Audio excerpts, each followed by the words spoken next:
kapatid, kaibigan, may namatay na electric fan dito. Hindi siya umaandar.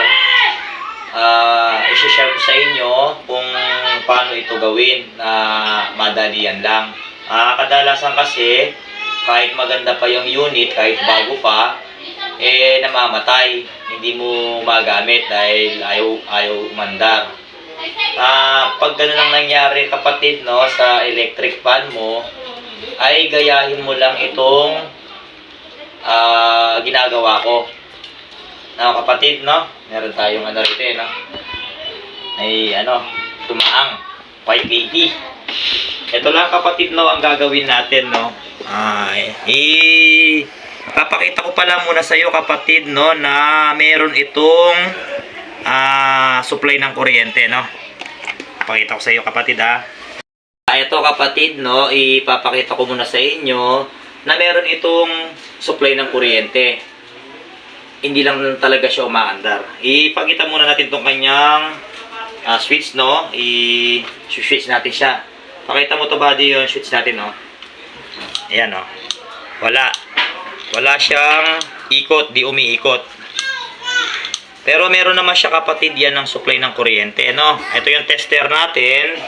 Naka-range siya ng 750 volts AC. Ito yung symbol niya, oh. Yung parang uod na yan, AC yan. Yan ang symbol ng AC. Papakita natin sa inyo kapatid, no. Ito yung line 1 at saka neutral, no. Ito kapatid, oh.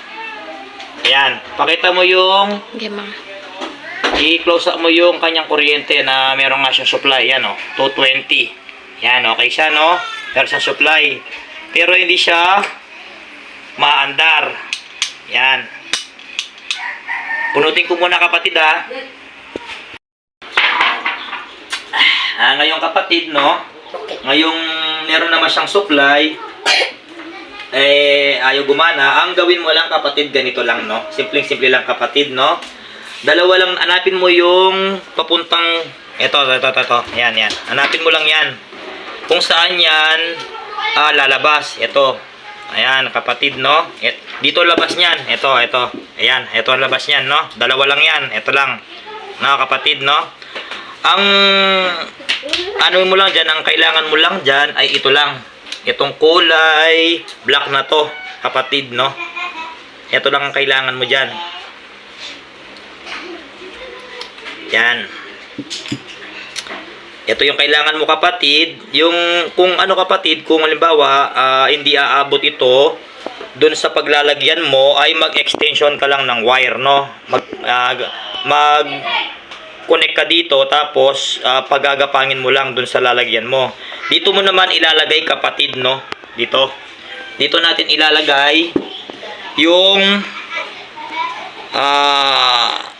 in-extension nating wire kung sakaling hindi aabot kapatid, no.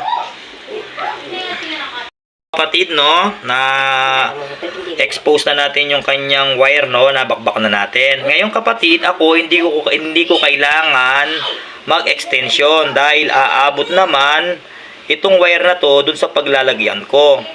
Alisin na lang natin to sa pagkakonekta. Ito yung common ng electric fan, no, nung hindi pa nasira yung kanyang thermal fuse. Bali ang nangyari dito kapatid, na overheat yung thermal fuse, nasira na siya. Kaya ang gagawin natin, hindi na natin siya lalagyan ng thermal fuse, irerekta na natin. Ito kapatid, no, ito lang. Bali kahit alin sa dalawa kapatid ay pwede mo siyang irekta ito.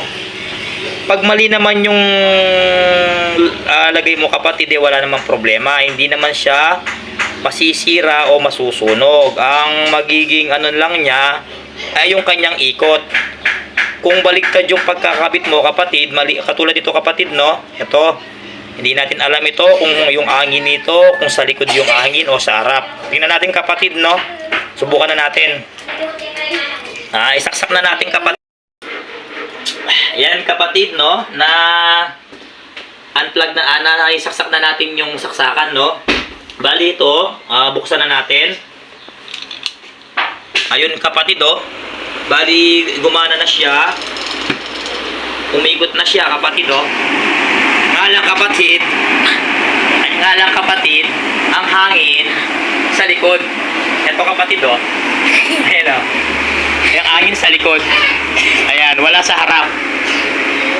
Ito kapatid yung sinasabi ko sa inyo na pagka mali, yung pagkakonekta niya, yan ang mangyayari. Baliktad ang hangin. Ililipat ko kapatid ngayon yung wire na linagay natin kanina.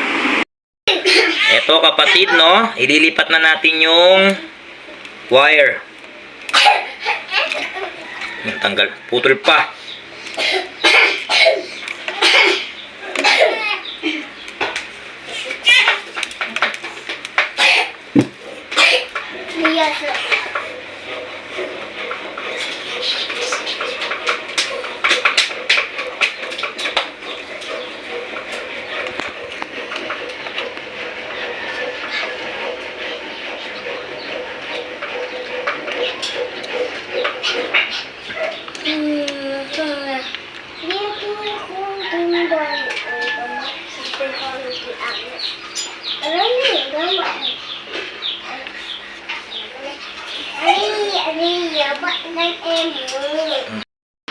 So yun mga kapatid no, na lowbat yung cellphone natin, hindi natin na naipakita yung hindi natin natapos yung pagwa-wiring natin no. Pero yun lang naman yung kapatid no, kahit na putol yung video natin yun lang yun na lang yung hindi natin na videohan no, na ano lang nabitin dun sa battery na lowbat. Bali ito na kapatid no, okay na yung ginawa natin. Ipapakita ko na sa inyo. Ito na kapatid no, yung ginawa natin. Subukan na natin. Yan kapatid no, nikot na siya, tapos yung hangin sa harap na.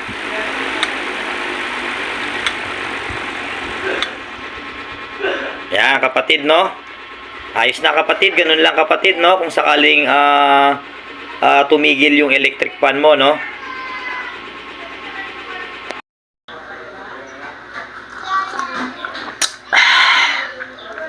At kung nagustuhan nyo po yung ginawa ko pong videos, huwag nyo pong kalimutan na mag-subscribe po sa aking YouTube channel, i-like po ang video at i-share mo na rin. Salamat po sa panonood.